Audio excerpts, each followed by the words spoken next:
remember I saw a movie with my dad, and some like Filipino family was just talking the entire time. And at the end of the movie, my dad's like, "I'm gonna ask for a refund," and he like made me go with him to the manager's office. Awesome. And the manager was like, "Why'd you watch the whole movie?" Yeah. And I was like, "Yeah, why did we watch the whole movie if you were gonna do this?" And he's like, "I don't know." I don't know. I'm a white American, damn it. Yeah. And a Filipino annoyed me. What movie was it? Well, I can't even remember. He's one of those guys that's like, I'm going to show them who's never been boss. Right. You know, where he thinks he's going to win some dispute with the customer service department, and then they just hang up on him. Nothing changes. Nick, well, you're actually very persistent with customer service representatives. You really are. Am I? Yeah. Oh yeah. I guess lately I have been. Yeah. You're always on the phone. Well, I used to be a call center guy, so I don't know. I know how to speak to them. You know the biz. Yeah. Yes. You know the secret codes. I used to work at a call center, and I hated my job, and I hated being on the phone all day long. And then I would get home, and I would get drunk on my porch and prank call the call center that you worked at. That I worked at. What a fucking stupid life. Well, because I worked there, I knew exactly what to say to keep people on the phone for like an hour and a half, just to like ruin someone's night. That's so fucking and just funny. pretend to be like an old woman that's like, and you know, I'll be like, I need help setting up my email, and then I had all the screens memorized, so like I would get them to help me through like almost every step of the way, and at the last one I'd be like, okay, well, then they're like, now click start, and I'm like, where's start? And then they're like, down on the bottom of the screen, and like they've already been through this with me. I'd be like, is it where it says Finder? And I would like drop hints that it was a completely different operating system, like change the entire like Mac at the very last step, and then they would lose their fucking minds and have to restart the entire process. There was always just like inconsistencies in the way. So how do they track whether you're a good employee? Because you were not helping. Oh, they didn't give a shit. I mean, people quit so often. I remember there was one time. First of all, everyone that worked there. Imagine this: a workplace with 600 people, where I am the coolest guy there. Oh God, dude. So that was like the average employee was like the biggest fucking. There was a girl that would bring like a doll, and she would sit there and brush its hair. Oh my God. While she was on the phone. There were multiple people that wore tails because they were furries. Yes. They would like, and they would like see each other and be like, those little foxtails. Yeah, like they were. No, dude. Oh yeah, dude. Oh my God. Yeah, there was a guy that had like a shirt that was like. They would bark at each other. Oh yeah, they were fucking. They were gay as shit, dude. There was this one guy. There was this one guy that had a fucking like a shirt that was you know, like Bomb Squad coming through or something, but like Bomb Squad was crossed off, and it was like tech support. Oh God! That guy also had like a theatrical cane, like a long cane with like a skull on the top that he didn't need. That is so awesome.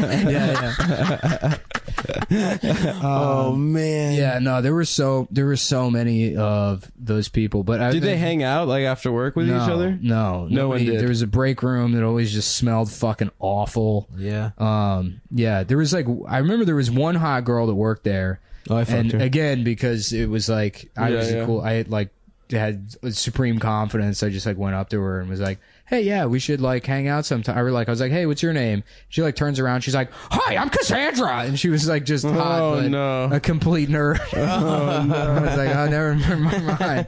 I'm sorry." You noticed the foxtail hanging out of her skirt. I talked to her for like 10 minutes, and then. Dude, come on, man. Never again outside of Is that the girl whose Oreos you ate? The Down syndrome girl or whatever? No, not Down syndrome. What are you talking about? Asperger's? What are you talking about? I don't remember that. What? There was a girl. A girl that you said had autism or whatever. Oh, that was in New York when he was dating that Asperger's girl. I was making a joke about yeah, that girl. I was making a joke about you can have 2 or 3. That fucking, what a monster. Nice tits though. You wouldn't fuck a nerd that was hot, dude? It would like she smelled bad, like she had she didn't smell bad, but she had that smell bad aura where it was like, this is just No, I lost interest. I know what you're saying. I understand where you're coming from, but I don't know what particular nuance or what it was in the context of that situation. I know what you mean. That made me pull the plug on that. Because there's a vibe of like not just nerd, but like just uncool in like a high school way. Like that I'm fine with. It was just there was something like, you know, from 20 feet away. It was like, yeah, she's like pretty. And you're like, oh, never mind.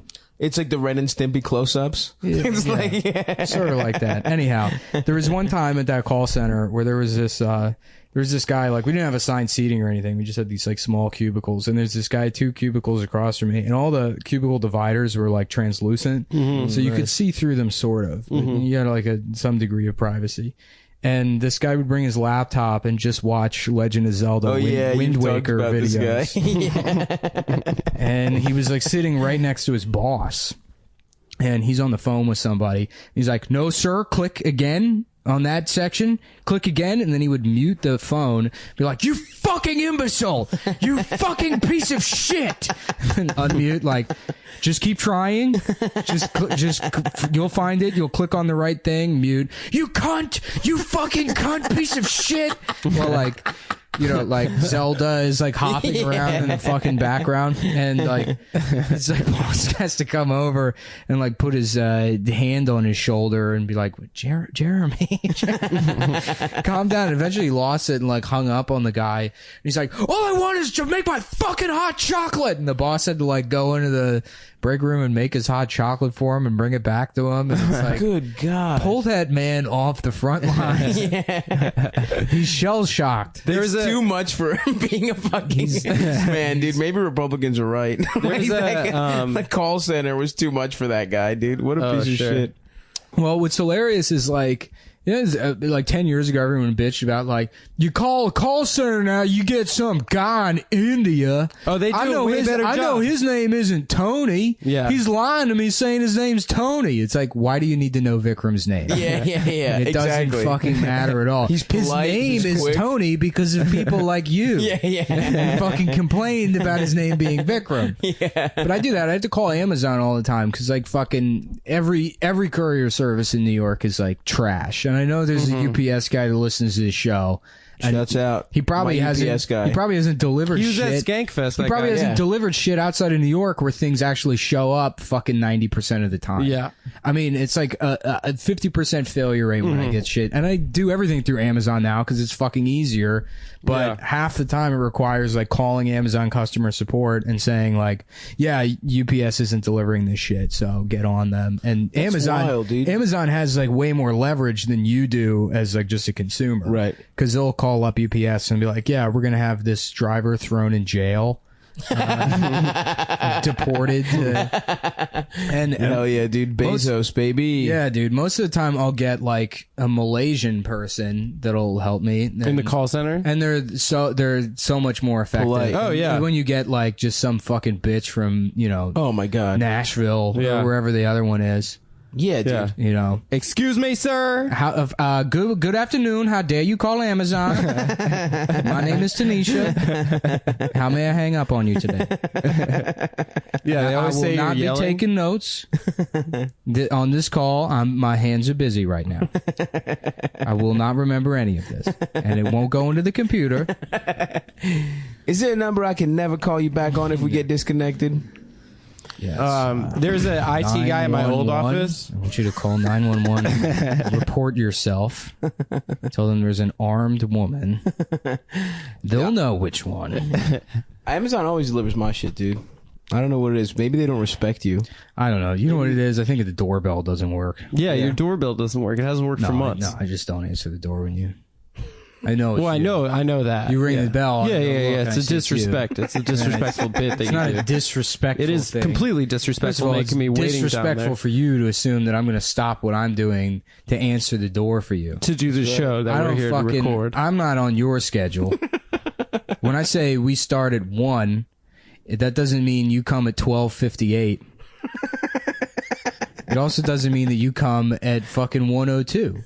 Oh, You come really? at 1 o'clock. You got a 60-second window. And if you're not there at 1 o'clock, guess who's starting another round of Conquest on Battlefield 1? Me. And those are 30-minute matches.